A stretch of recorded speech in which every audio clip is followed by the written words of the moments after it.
Good morning. Good morning. Out to the stream.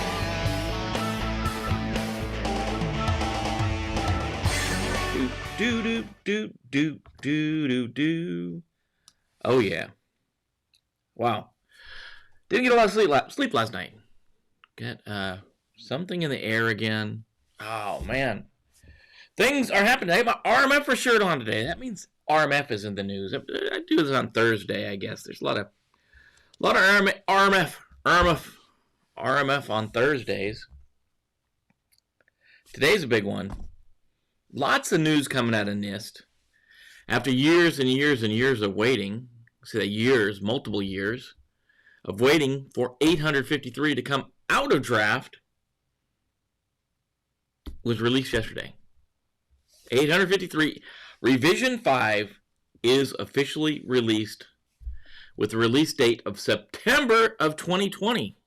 Then on to the next. Revision 6, I guess they start writing now. Who knows? Who knows? Eric, that's a good one. Good one for you. Did you know 53 Revision 5 became public official yesterday? Good morning, Eric. Good stuff. The other thing they got out finally, after being a reference for years and years, well, probably just years and years, 853B or 853 Bravo is out in draft form as well. I looked at it. I've been watching for it. I've been looking for it. But it has a release date of the draft of July. And I've got the printed copies right here. Something like this I print. I can't read. I read a lot of stuff online, but something like this you got to print, have in your hands, and read. I've got to read. I've got to highlight. I've got to understand what is going on in these documents. I've looked at them in, 53 Revision 5 I've looked at a ton in draft. Now it's official. I need to go through it again with a fine-tooth comb and see what the difference are. We got a lot going on. Coyote, I haven't seen you in a while. Good to see you. Either you've been hiding in the background or you've been off doing great and wonderful things. Eric, yes, let's go Revision 5. We got a little weirdness going on in the background here. Let's see if we can fix that. There we go. Yeah, yay. Version 5 finally. And Paul says, good morning. Good morning, folks. Good morning. Good to see you all on the live stream. The other things, we got our regular news. I actually just thought about doing no news at all and just talking about NIST, but I figure we'll talk about at least two things. A Nigerian scammer get caught, and Shopify, I think we got those two in the wrong order. Shopify is under the microscope for insider threat. Some things we worry about. Definitely worry about. Oh, man. So let's do what we do. Let's do the intro. And let's talk about today's news. Yeah, today's news.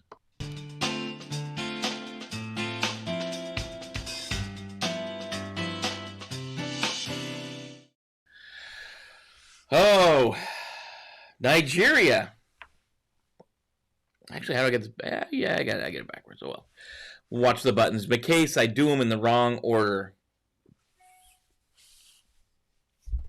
Omunde Ugurami. Rami. You know, I mess. The names are always, I'm always going to mess the names up. Apologize. A Nigerian national was sentenced Wednesday to a 3-year term prison for his role in a hacking operation aimed at U.S. government employees. The Department of Justice announced on yesterday. Almunde, among other alleged co-conspirators, targeted government employees with spoofed email pages that imitated U.S. government agencies' email systems in order to steal their access credentials, prosecutor said. Yeah, we know that's phishing. They didn't say it's a cyber scoop. They didn't come out and say it's phishing, but we know that's what it is. They spoofed email pages that imitated U.S. government agencies' email systems. After government personnel visited the pages and fell for the trick, the fraudsters then used the stolen usernames and passwords to fraudulently order Office products from General Service Administration, or GSA, vendors, according to our friends at the Department of Justice. Operation went from July 2013 to December 2013, a while ago. And they were sending products such as printer, toner, cartridges, and other Office products to New Jersey. And in New Jersey, they were repackaged and sent off overseas locations controlled by the organization, controlled by these co-conspirators. Some cases, the co-conspirators leveraged web pages that imitated the U.S. Environmental Protection Agency to dupe targets, according to court documents. EPA, so it looks like EPA may be the main targeted folks on this one. The scheme ultimately defrauded vendors of nearly $1 million worth of Office products, prosecutors said. Vendors, why? Why are the vendors the ones that... The vendors the one that are in trouble here. I have lost mouse power. That's not right. That's not right at all. That's not good. I got no mouse, man. That's the problem with this this system here. Let's see what we can do. We need something in the interim to help us out. We got no mouse. Got no mouse. Well, that is just not gonna work. It's not gonna work, Apple. You got me there. Hold on, folks. I need a mouse. Be right back.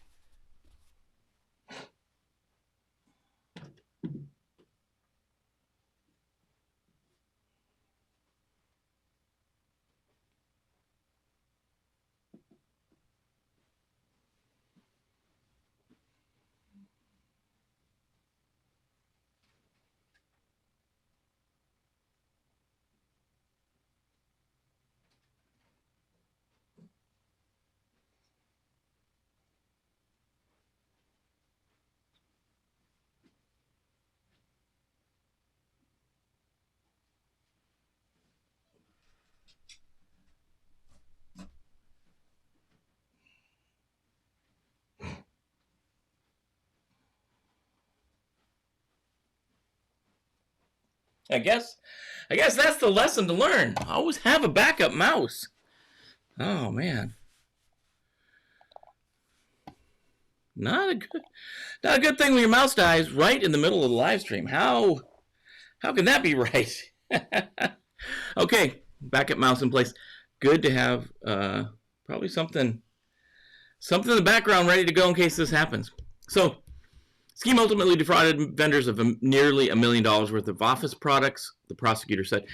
That's the question I have on this one. The vendors defrauded the vendors. So it was a U.S. government agency that lost their credentials. But the vendors are the ones that are defrauded. So is that saying the government's not going to pay this bill? The vendors shipped the product. The government was the one that was negligent. I'm going to call them negligent because you have to train your end users. Your end users belong to the organization. If your end users are negligent with the control of their account credentials, that's the responsibility of the organization. And if it was the EPA, let's say it was the EPA that was responsible for this, to me, that's the organization that pays, not the vendor. The vendor was shipping out what it thought was legitimate product because the credentials were valid, and the organization was the one that lost their credentials. I don't think it's right that the organization was penalized for this. Hackers frequently spoof legitimate websites to steal victim credentials and information. Last week, the DOJ announced charges against 2 Russian nationals for allegedly tricking victims into sharing usernames and passwords on fake websites. For example, the most popular websites that credential stealing criminals have been imitating include Wells Fargo, Netflix, Facebook, Microsoft. according to Palo Alto Networks. U.S. District Judge Susan B. Wigton has ordered this guy to pay $68,618 in restitution. Pled guilty to one count of conspiracy to commit wire fraud. You can read the original indictment in the show notes below.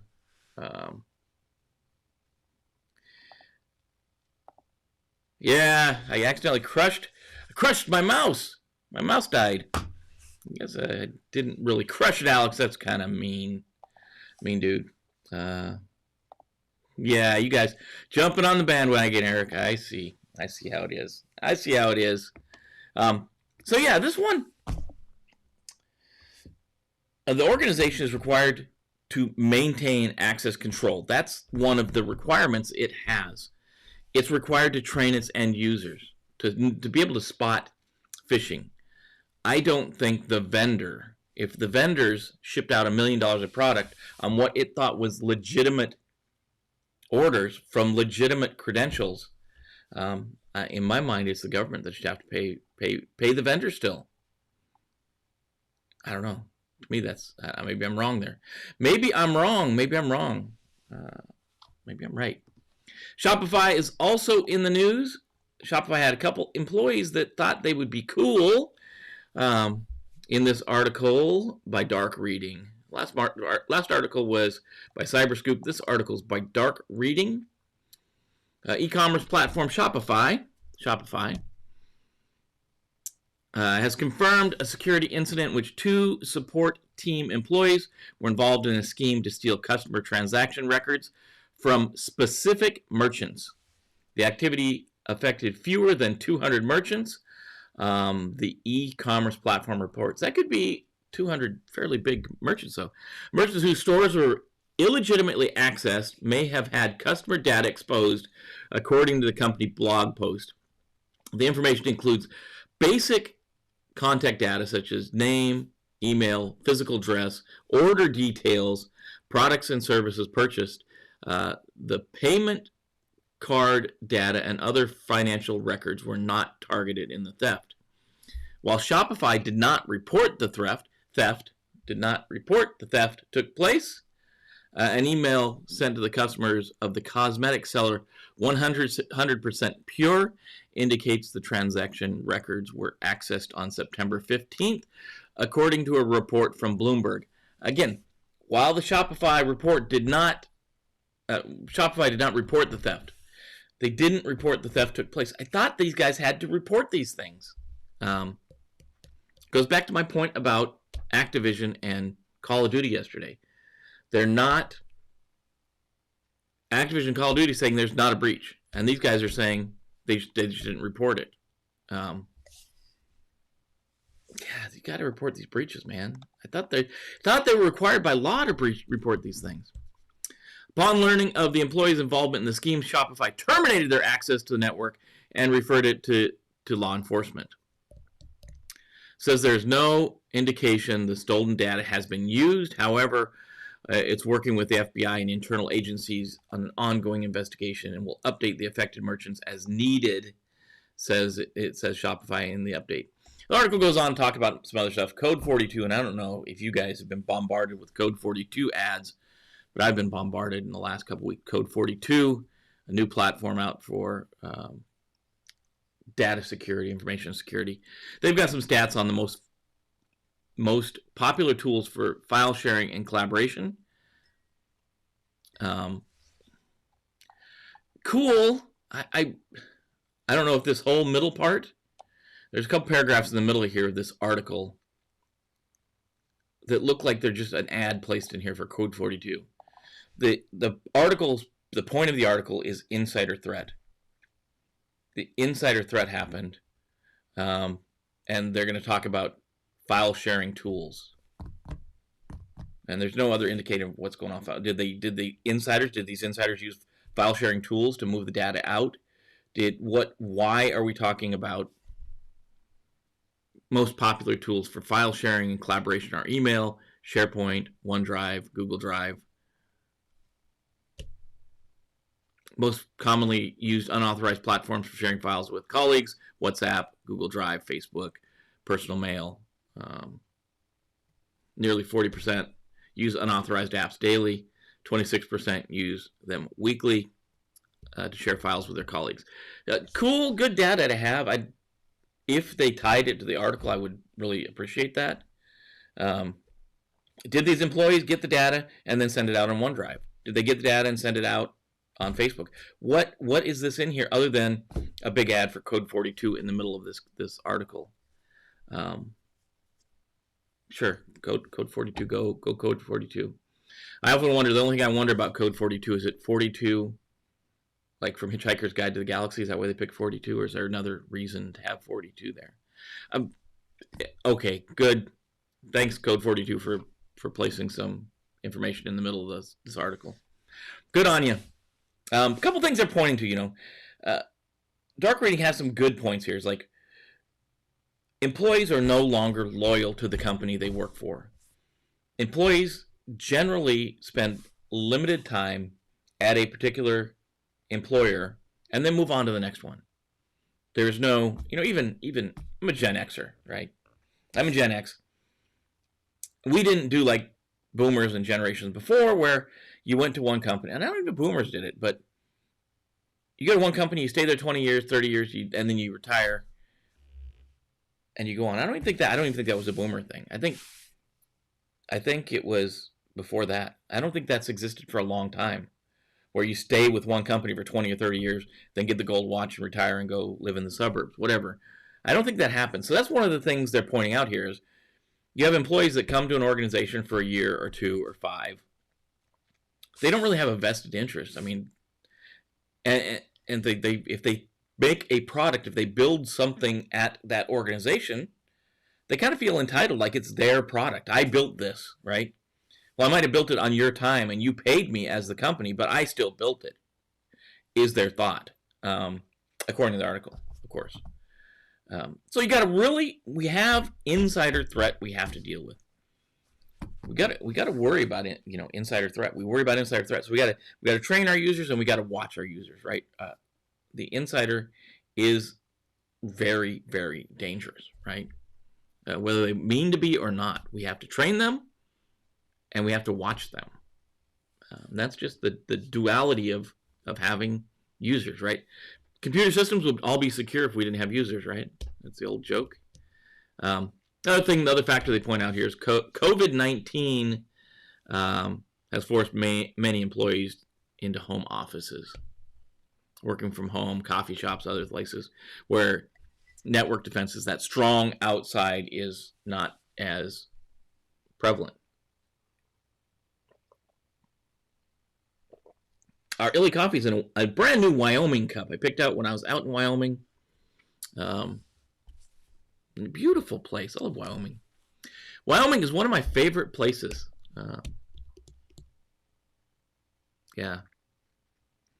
So the article says, another factor, expansion of COVID-14. Compounding the issues is the trend that employees, especially younger ones, are staying with organizations for less time.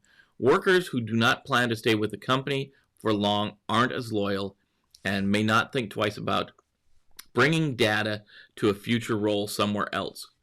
Code 42 found 63% of employees who admit they took data to a new job are repeat offenders, and that's just the people who admitted to it, Payne points out.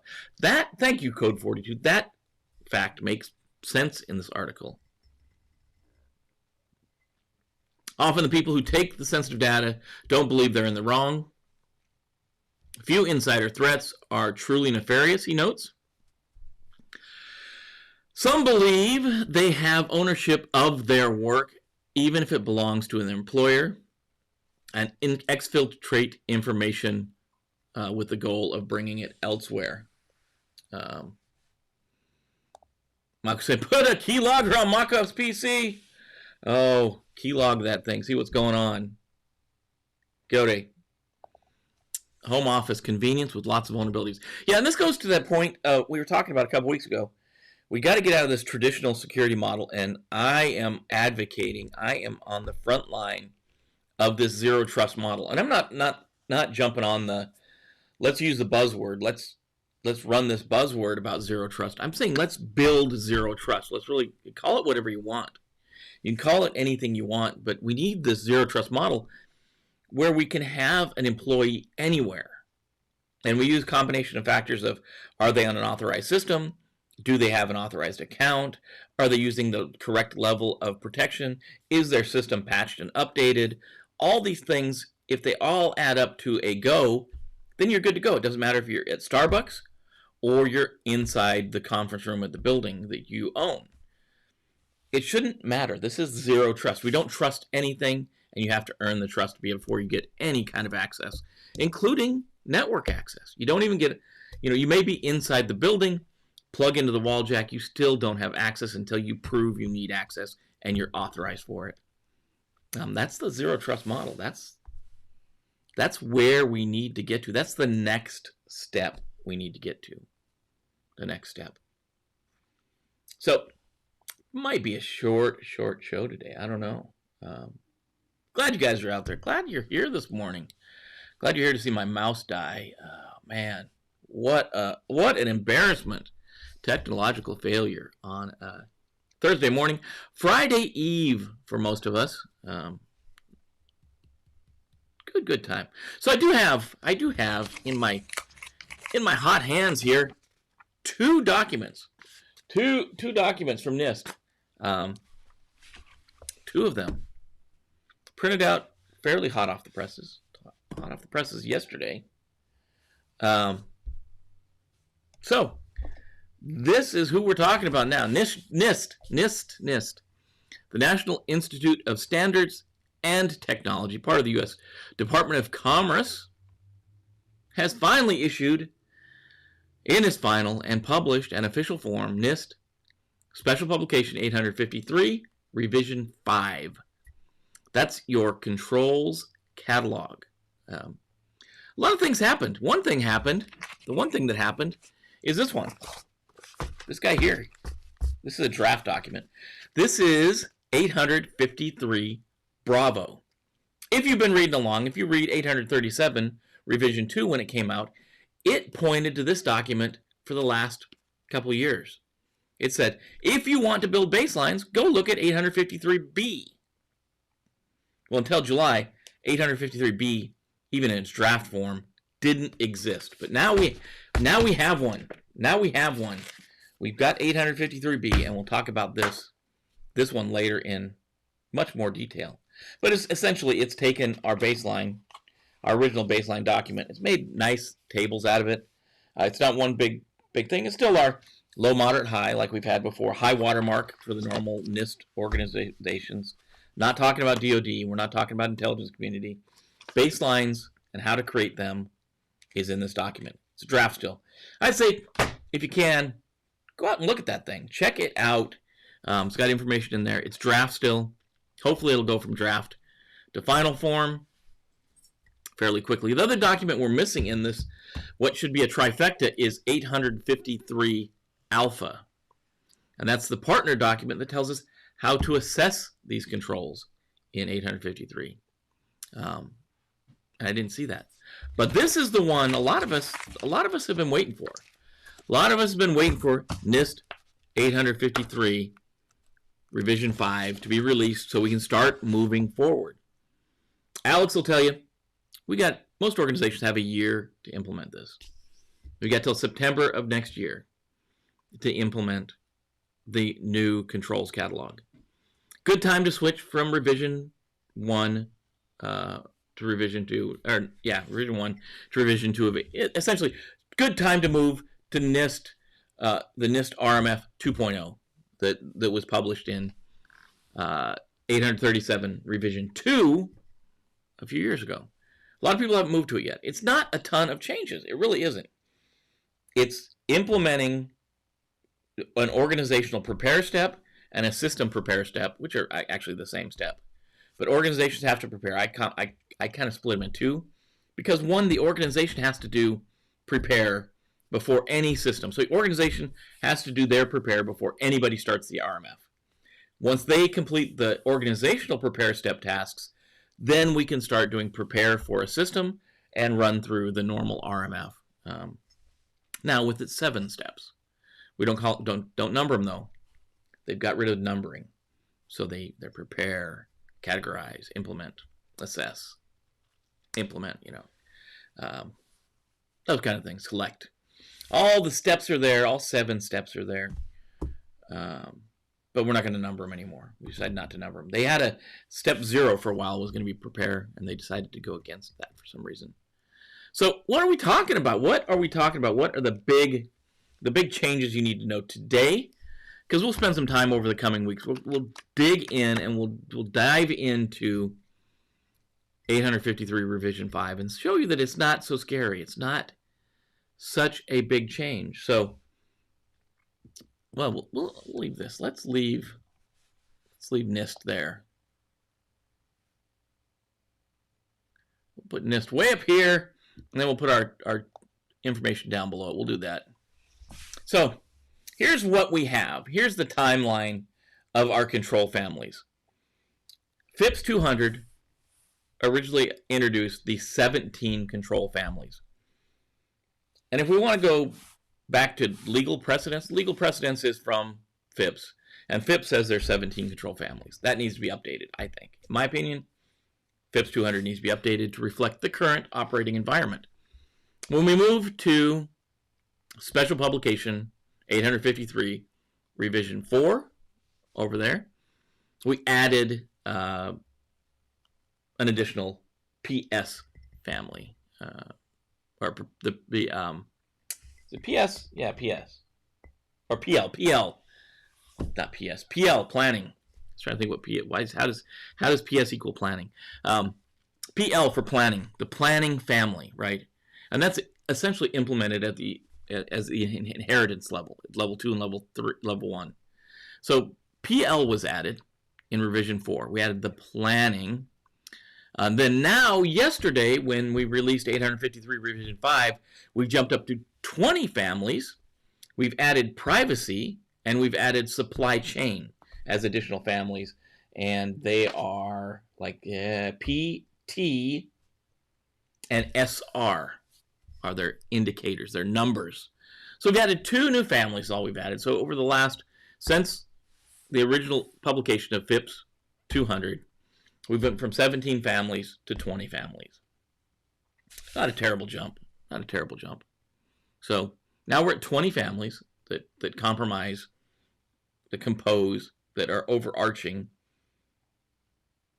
of the controls within NIST. Special Publication 853, Revision 5. It was just released. We'll move that guy right there. There's our control families. The other thing we need to know is our control count. And a lot of people count differently. And I'm going to tell you how I count. And I'm going to tell you why I count this way.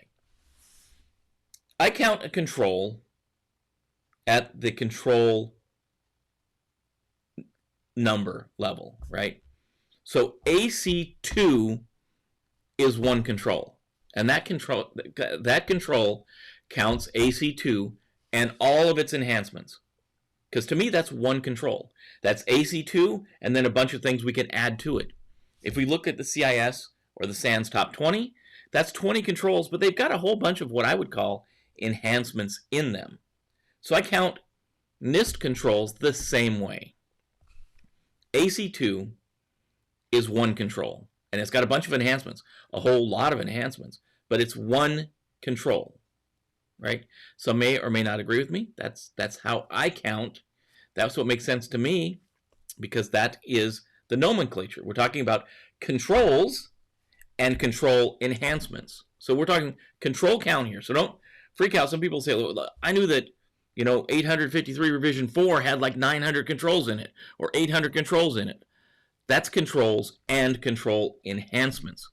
That's not the count I'm talking about here. I'm talking about pure control count. These are controls. AT1, AC1, PS1. Those are controls. So revision 4 of 853 had 240 controls. Revision 5 has 298 controls. A few were withdrawn. There were some withdrawn. But we end up with a higher count of controls, which makes sense because we added 2 families. We've added privacy, and we've added supply chain, which were in revision. They were over here. They were over here in revision 4. Before, they were just under their own appendix. Are they all exactly the same? I can't tell you that right now. I don't know. So we've added 58 new controls have been added in this new revision. So 58 new controls, and they're not all.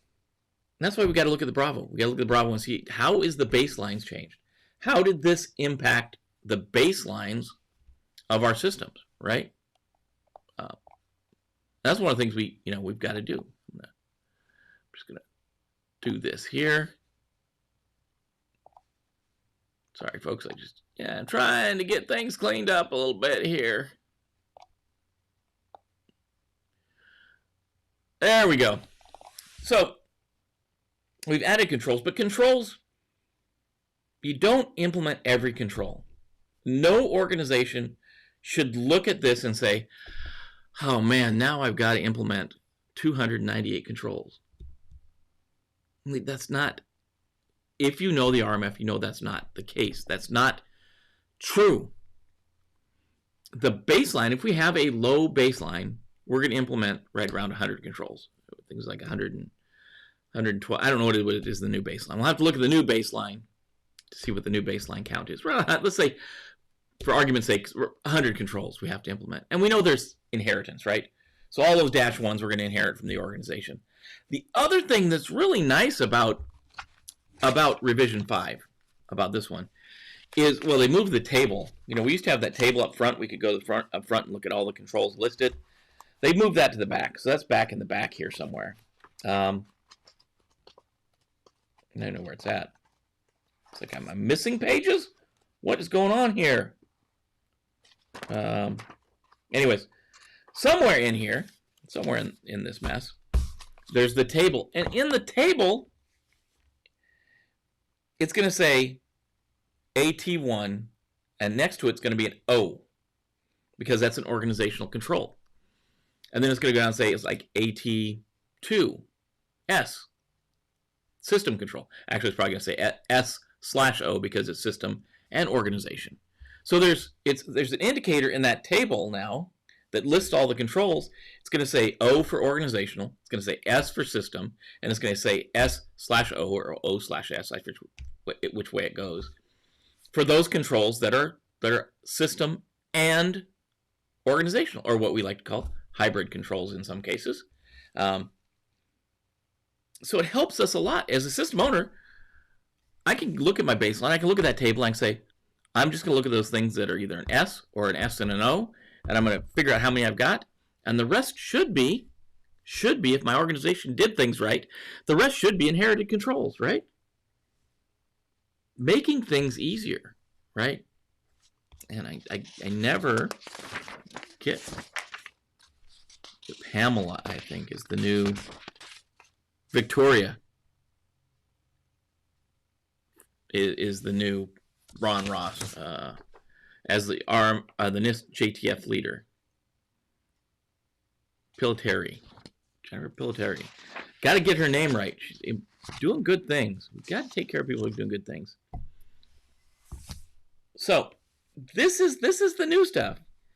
This is the new stuff, NIST. It's coming out. You got a year to do it, but do you know how fast a year goes? Most of you guys know how fast a year goes. We got to plan for it. We got to see how it's going to impact us. We got to figure out what's new, what's old, what changes are made in those controls. Are there changes in the enhancements? How does it impact our systems? And then that's 3 months down the road. Then you've got 3 quarters to implement. You got save some time in the end because you're going to have to test things, make sure they work. But it's here. It's here after a long while. NIST 853 revision 5 is here for us, and we're going to spend some time in the coming weeks going over this document in detail. We'll probably spend some time. We'll probably make individual videos on this because it is important. It's important. My mouse is gone.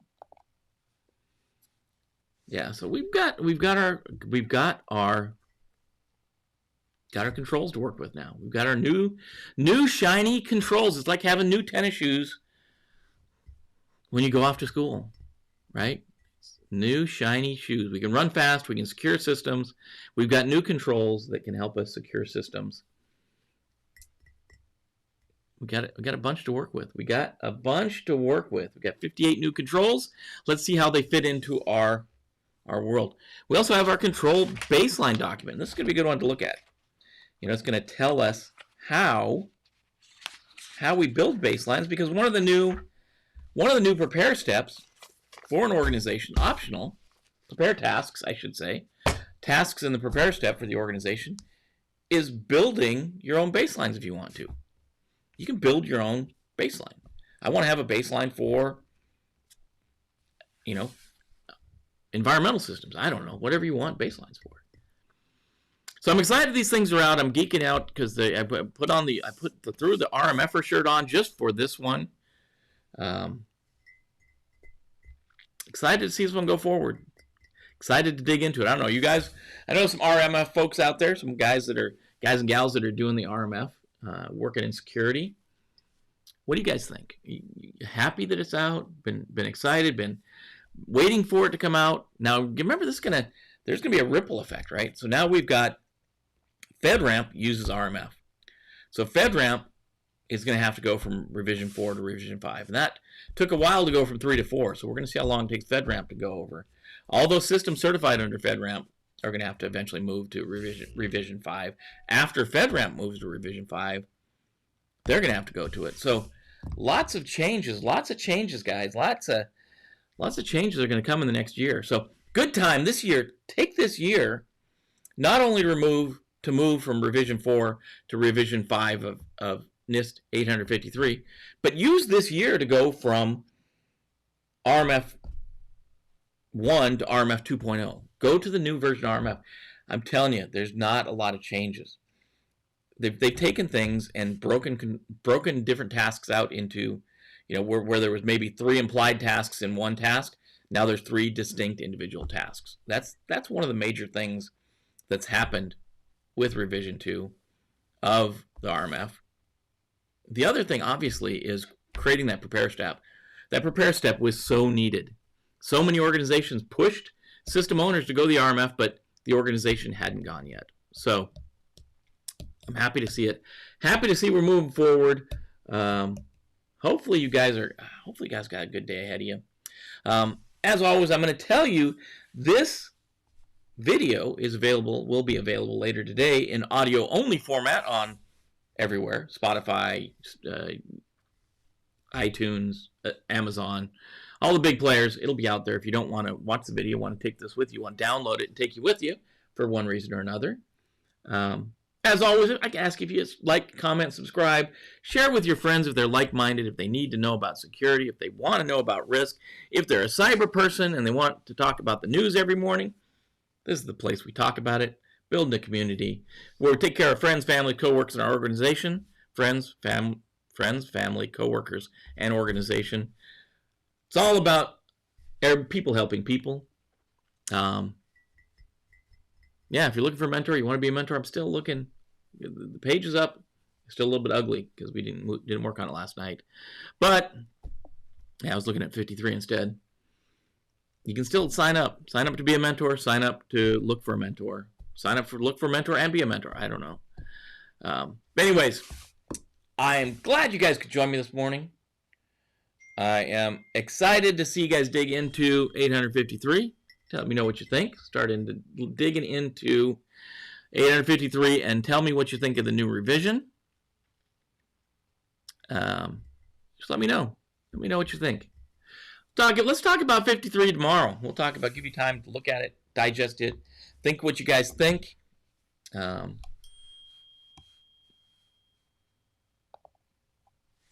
Hopefully FedRAMP and DISA step up their A game on catching up with the NIST documentation. Yeah, I hope they should have been. This thing's been in draft for a long time, so they should have been building out, getting ready for it. I would hope, and I would throw not just FedRAMP and DISA. I would throw the intelligence community in there too. So we have CNSSI 1253, which is the essentially this, the control catalog and some other stuff for the intelligence community. It aligns how the controls are implemented in the IC, which the DoD uses as well. They don't use the high watermark. They use a individual categorization for high, moderate, and low. So they end up with something like high, low, low, or high, high, high, instead of just a high watermark of one indicator of high or moderate. So that's got to be updated too. 1253 has got to be updated to match the new controls. So there's more to be done across the board. I hope they do. Hopefully they're moving out. Hopefully they're making things happen. FedRAMP, DISA, the intelligence community, everyone gets this updated. Guess we got a year to get there. They'll probably take a year to update their stuff, and then they'll give their folks more time to implement, I'm going to guess. But if you could, share with your friends. Let's see more people in the morning. Let's talk more people in the morning. It's always good to see you guys. So I'm going to leave you on that. I'm going to leave you with that note. Go out. I put in the show notes the link to 853 Revision 5 and 853 Bravo draft form. You can go out and grab them. A few hundred pages each. Print them out if you want to. If you're good at reading on the screen, read on the screen. And I'm going to call that a wrap for the day. Let's yeah. CNSSI 2, yeah, they got to update it too. Across the board, but it gives new controls. It updates it, makes it fresh. That's one thing nice about NIST. They do update these documents for the low price of free. So that's why so many private sector organizations are going to the RMF. You can pay for the 2700. You can pay for some of the other frameworks, or you can use the RMF for free to include the controls. So you tell me which one's a better business decision. So, anywho, great to see you guys this morning. I'm glad that NIST is finally pushed this across the line. Love to see and hear your thoughts on it, and we'll talk. Put a pin in this one. We'll write it on the whiteboard. We'll talk about this tomorrow. Let me know what you guys think about the new control catalog. So that being said, you guys go out there and do good things today. The Bravos would tell you, go out and get some. I'll say go get some for them. Take care of your friends, your family, your coworkers, your organization. Take care of each other as a community. We're out here to support each other and keep each other moving forward and secure our systems and make sure we try to keep the bad guy out. So until tomorrow, I hoist my Wyoming cup of illy coffee to you, and we will see you then.